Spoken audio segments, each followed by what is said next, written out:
সবাইকে প্রতিদ্বন্দ্বিতা করার একটা সুযোগ দেওয়ার জন্য।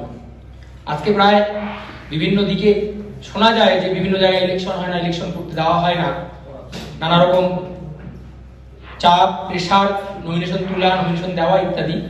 সেই জায়গাটা দাঁড়িয়ে আমরা এখানে সবাই শিক্ষিত সমাজের প্রতিনিধিত্ব করছি, অত্যন্ত উচ্চ শিক্ষিত আমরা। আমাদের আজকে যে পরিবেশ ছিল, অন্তত এই সমালোচনা বা কোনোরকম ভাবে প্রেশার ক্রিয়েট করে দেওয়া হয়। আমাদের আজকে 64 জন ভোটার, 64 জনেরই ইলেকশনে প্রতিদ্বন্দ্বিতা করার সুযোগ ছিল এবং কলেজ কর্তৃপক্ষ রিটার্নিং অফিসারের তরফ থেকে সেই রকমই তিনি জানিয়েছেন যে সকলেই মানে 15 মিনিট সময় সবাই নমিনেশন করতে পারত। তা যাই হোক, একটা সিস্টেম একেবারে পূর্ণ গণতান্ত্রিক ব্যবস্থাপনার মধ্য দিয়ে ইলেকশন হয়েছে। জয় পরাজয় ইলেকশনের অঙ্গ, সবাই জয়লাভ করতে পারে না। যেখানে 3টি নির্ধারিত সিট, সেখানে 3 জনই জিতবে, এটাই স্বাভাবিক। যারা পরাজিত হয়েছে সংখ্যা তত্ত্বে পরাজিত হয়েছে, কিন্তু আলটিমেটলি আমরা সকলেই জয়লাভ করেছি। তাদেরও তো কেউ না কেউ চেয়েছে, মানে আমাদের সকলকেই কিন্তু প্রতিনিধি হিসেবে প্রতিনিধিত্ব করলাম, সকলেই ভোট পেতাম।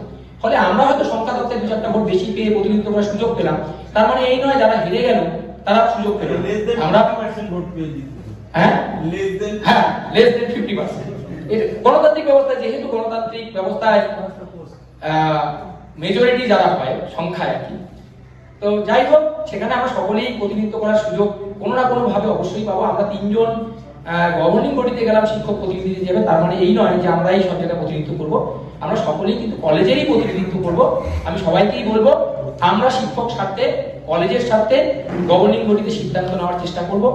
আমরা চেষ্টা করব যা সিদ্ধান্ত নিলে শিক্ষকদের কলেজের সুবিধা মানে স্বার্থ রক্ষিত হয়, সেগুলো আমাদের তরফ থেকে আমরা চেষ্টা করব। সবাইকে আবারও ধন্যবাদ। এরকম একটা গণতান্ত্রিক পরিবেশ আজকে বজায় রাখা।